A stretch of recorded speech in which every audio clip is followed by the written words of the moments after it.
Colorado passed a law to crack down on dishonest officers by pulling their certifications. Has it worked? By Allison Sherry and Zach Newman.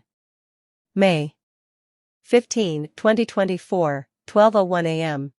Greeley Police Department. Former officer Zach Lopez making the 2022 arrest that would eventually get him fired. Source: Greeley Police Department. Updated May 15, 2024, at 2:47 p.m. Nearly 70 Colorado law enforcement officers have lost their state-mandated certifications since 2020 after being untruthful on the job. While that number is far higher than state officials expected when a law passed several years ago that cracked down on dishonesty on the job in law enforcement, the real number of officers who get caught being deceitful is far higher. Those officers' stories are concealed from the public through resignations, retirements, and transfers within agencies to protect the officer's ability to work in law enforcement, even when state law would seem to mandate the revocation of their certification. Most everyone, including police chiefs and sheriffs, agrees that lying under oath during a criminal investigation should not only be a fireable offense but also decertifiable, which means an officer loses his license to ever be a peace officer in Colorado again. But untruthfulness is obviously subjective. What about cheating a bit on a time card? Or crashing a patrol car and not being upfront about what actually happened? What about not showing up for a 911 call even though an officer tells his boss he did? A review of hundreds of pages of internal affairs investigative documents by reporters from Colorado Public Radio News and 9 News found that officers were frequently fired or allowed to resign when caught not telling the truth but not then reported to state authorities as being untruthful. Or, they were reported but state officials didn't decertify them. This allowed them to keep the certification to work as a law enforcement officer somewhere else. That review identified 15 law enforcement officials who have a verified finding of untruthfulness from an internal affairs or criminal inquiry. All of these officers still have licenses to be peace officers elsewhere, if a department will hire them. There may be more, but law enforcement agencies leveraged carve-outs in open records law that kept documents from being released to journalists. Those officers include a Southern Colorado sheriff's deputy who told supervisors he stopped by a house after an armed trespass 911 call, but he instead signed off his shift. A man who damaged the front of his patrol car and then wasn't honest about the self-checks on his car for weeks. And a man who was found to have been dishonest to supervisors about doing an initial screening on a suspect, before that suspect got into a police car with a gun in his pocket. In all of these cases, and others, local or state officials say they didn't rise to the level of pulling a license. Cedar Atanasio/AP. Police tape blocks a road on Wednesday, July 7, 2021. A Colorado law to hold officers who are untruthful on the job accountable has holes and some law enforcement misdeeds go unchecked. Standards of decertification. The state can only revoke a law enforcement officer's certification if they were found to be dishonest while writing or testifying in any of 3 spaces: a police report, an internal affairs investigation, or under oath. Deceits committed outside those areas could result in agency discipline, but not the loss of state credentials to work. Other officers' cases don't meet the clear and convincing standard for untruthfulness to be decertified, even though most of these officers have been found to have been deceptive by internal reviews on the job. Still, other cases don't get investigated because law enforcement chiefs and sheriffs didn't fill out proper paperwork at the statewide level to get it investigated or even disclosed. The result, a state law that has proved at times to be flimsy and weighed down with exclusions that have allowed law enforcement officers to be untruthful on the job and keep their licenses. Lawmakers said these fault lines violate the spirit of the law a reform-minded legislature passed 5 years ago to increase honesty among police. They also said the law clearly relies too heavily on agencies policing their own and having the resources and stamina to file the correct paperwork with state officials to follow through with the decertification process.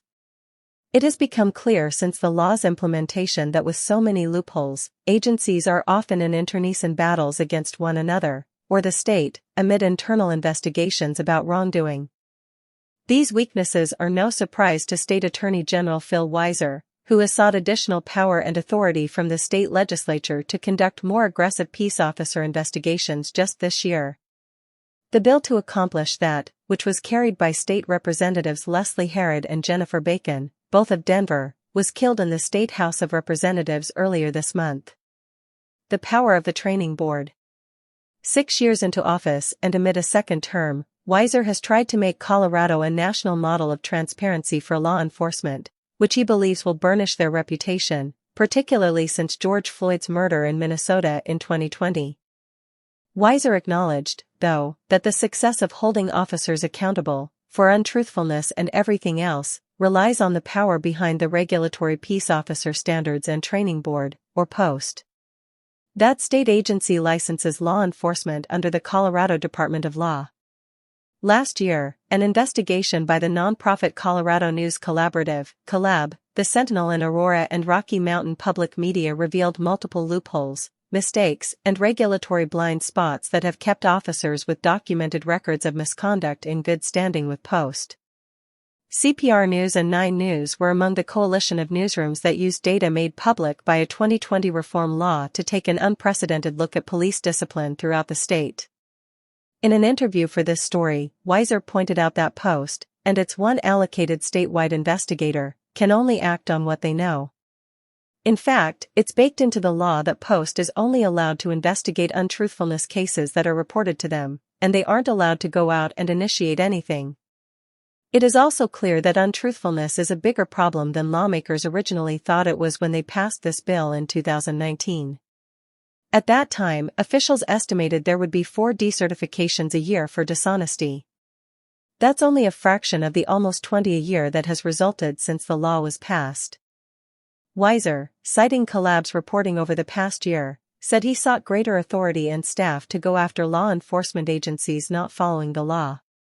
But given that lawmakers gutted the subpoena bill, they don't have the power to require law enforcement agencies to hand over internal affairs or investigatory records either. Law enforcement agencies have to give us this information, but unfortunately we haven't had as much authority if they're not giving over the information, Weiser said. We want to make sure we have as much authority as possible to enforce the law. Weiser said at some point, he would like consequences for law enforcement agencies who fail to be transparent about untruthful officers. Hart Van Denberg/CPR News. Colorado Attorney General Phil Weiser at a committee hearing on Tuesday, January 25, 2022, at the state capitol. But he will need to get that from the state legislature. If you did fail to tell us, we could pursue consequences, the Attorney General said. Right now, we're basically relying on them to do what the law says without any repercussions. In 2019, lawmakers passed the law that added untruthfulness into the disqualifying incidents for peace officers in Colorado. If an officer is found to be untruthful in a number of distinct settings on the job, they could be reported to POST for decertification. It's that last step that the Attorney General and lawmakers say worries them. Some agencies aren't doing what they are supposed to do. I think relying on agencies that have more of a stake in keeping the information private is not good. We find there are some issues there, Herod said. While most agencies are following the guidelines, we have found that some are not.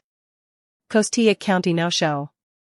On June 19, 2022, a 911 caller said his cousin needed law enforcement help confronting burglars in Chama, Colorado. Somebody is trying to break into his house, the unnamed caller said on a 911 recording of the call. He said he thought they may have weapons. He thought he saw a handgun. Costilla County Sheriff's Office Deputy Mark Garcia told dispatch that he was on the way.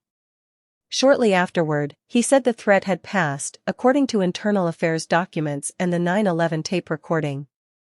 I passed over there, literally about 5 to 10 minutes ago, Garcia said. I didn't see anybody over there. So I called him, 4 times. He doesn't want to answer. I don't want to really wait around for him to call back. Garcia then signed off for the day, according to the 911 audio. But Costilla County supervisors eventually discovered through GPS coordinates from Garcia's body-worn camera that he was never in the vicinity of the 911 call. Zach Newman/9 News.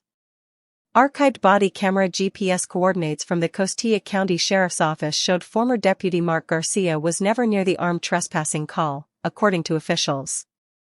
Backup deputies decided to go out, and were surprised when Garcia closed out the call early. About an hour after that first 911 call, the homeowner, who hadn't heard from any law enforcement, nearly shot one of the deputies who arrived as backup. As I started into the residence, I heard rustling around in the first bedroom, Corporal Keith Schultz wrote. I started to make entry into the room and was met by a rifle in my face. Schultz wrote that he was able to talk to the homeowner and avoid being hurt. The standoff ended peacefully, but all could have been avoided had Garcia gone out there what he was called to go out there, Schultz wrote. 9 News and CPR News have pieced together the events of the call through records requests, partial dispatch audio and documents generated through the Internal Affairs investigation. Body camera footage from the call was deleted after 180 days because there was not a criminal charge, according to an emailed statement from Costilla Undersheriff Cruz Soto. Garcia did return requests for comment and left a reporter a voicemail. I'm more than willing to give my side of the story for your article and shed some light on a lot of the things that happened over there, Garcia said in the voicemail. He did not respond to multiple follow-up attempts to connect. 9 News. Former Deputy Mark Garcia in uniform in a photo posted in 2021.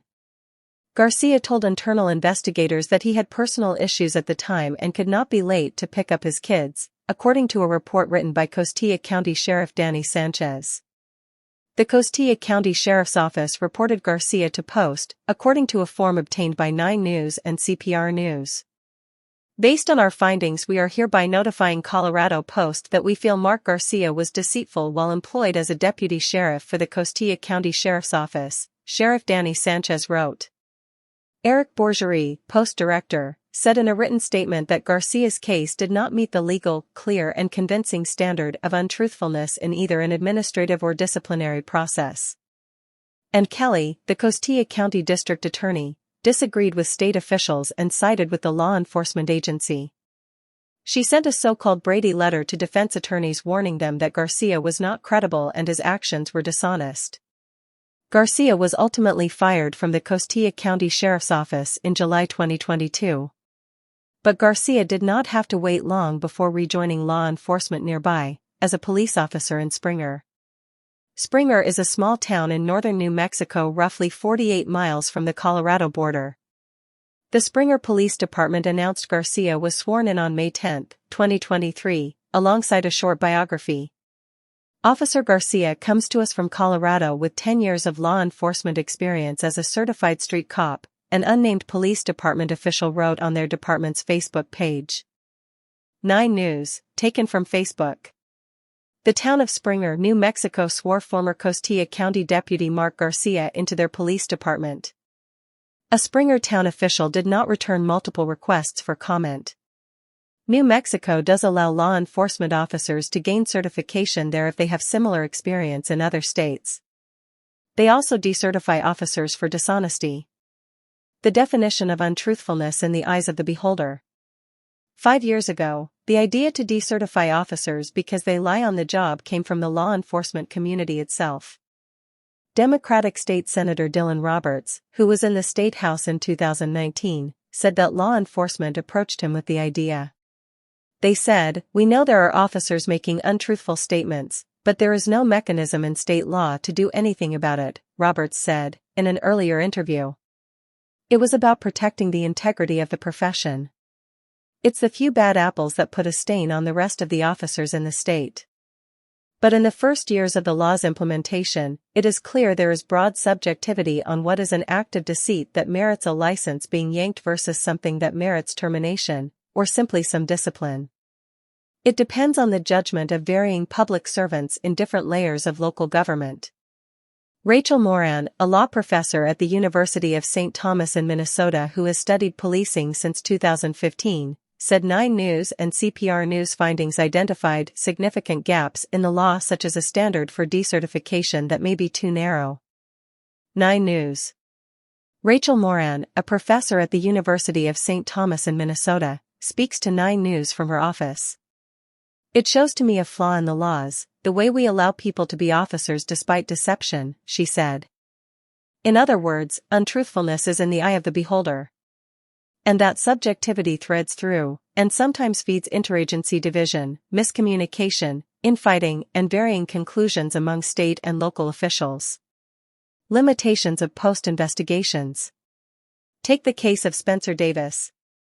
On January 3, 2022, Davis, a Colorado State Patrol trooper, told his supervisors at the end of a shift that he noticed some damage to the front of his car and he didn't know what had happened. He said he inspected his work vehicle before starting his shift, but he admitted later that he didn't actually perform a complete and proper inspection, according to the records. State Patrol supervisors also discovered that Davis had worked at least 6 shifts between when the damage occurred on his vehicle and the day he reported it to supervisors.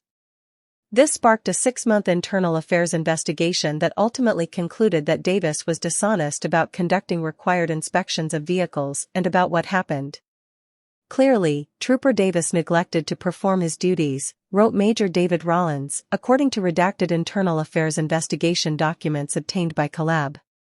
Additionally, Trooper Davis misled his supervision when he claimed he performed a vehicle inspection and did not see damage prior to his shift on January 3, 2022. The Colorado State Patrol fired Davis. However, Davis was able to retain his certification to work in law enforcement when Post was ultimately unable to get a copy of the internal affairs investigation CSP relied upon to fire him. Lacking the authority, and frankly the resources, to conduct independent investigations, Post counts on agencies to provide them with the evidence they would need to determine whether a certified law enforcement officer was untruthful.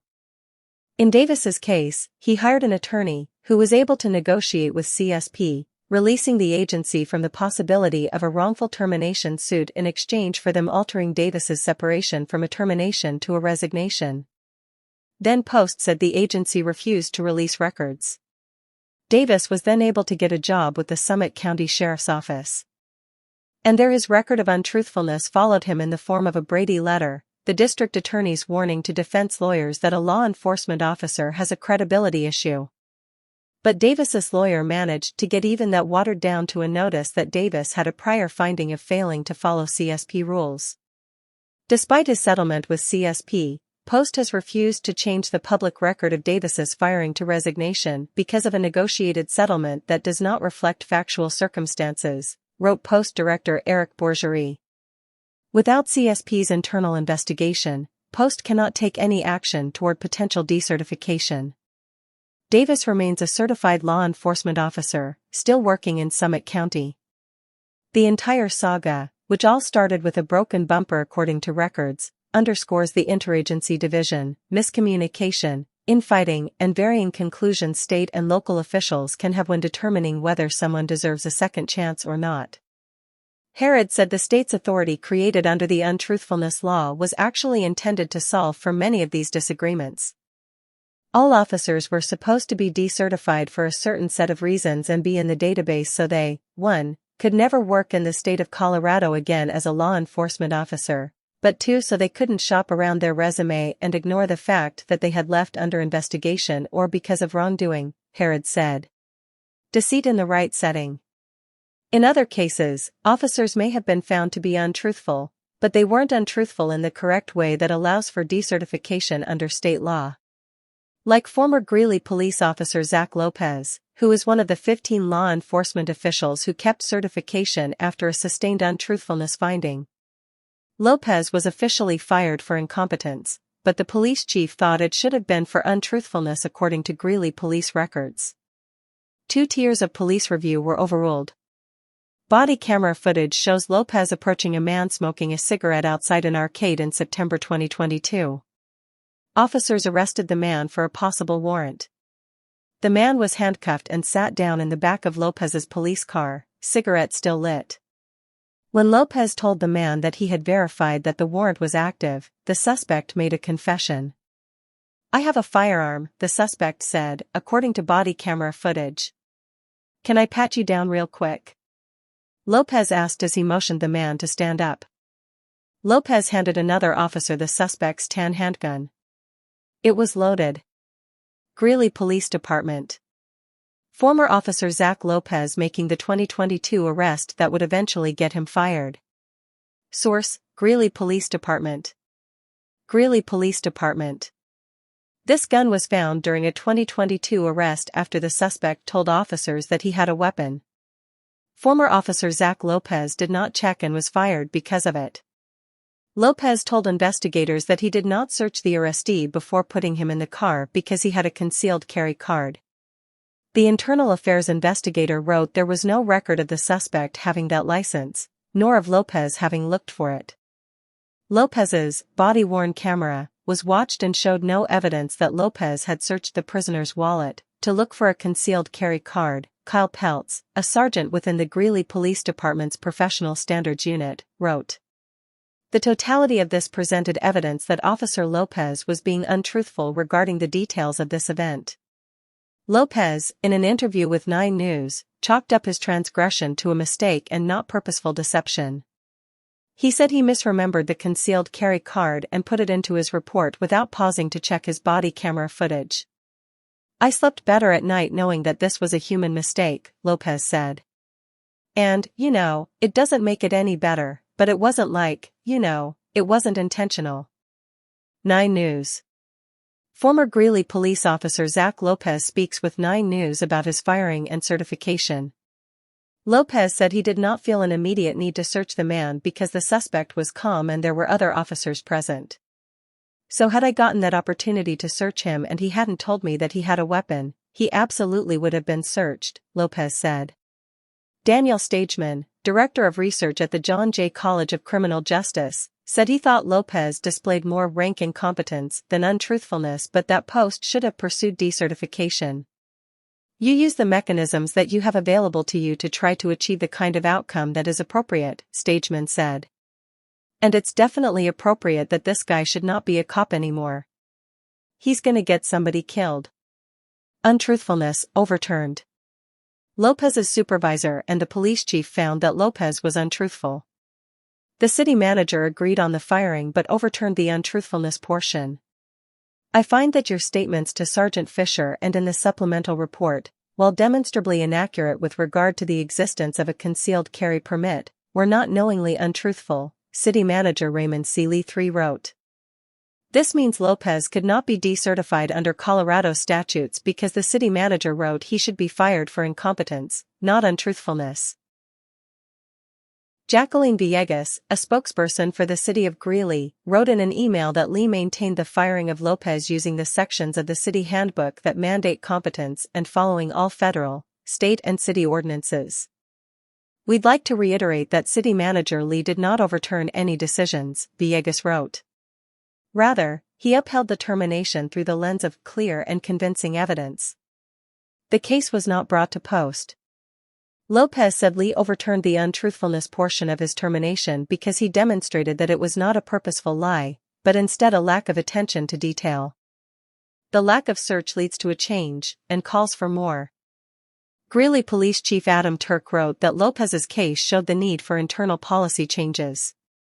Officers are now required to pat down suspects prior to being placed in a vehicle. Previously, the search had to happen before they were transported.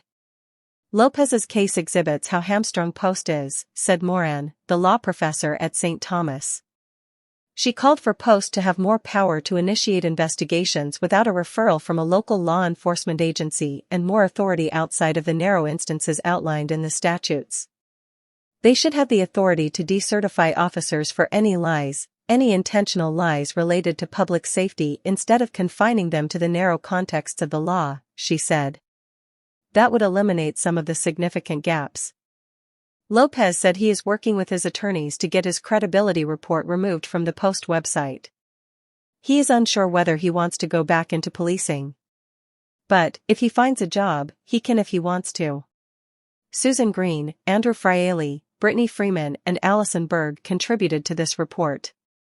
Editor's note: this story has been updated to clarify that a bill to increase Post power failed in the legislature this year.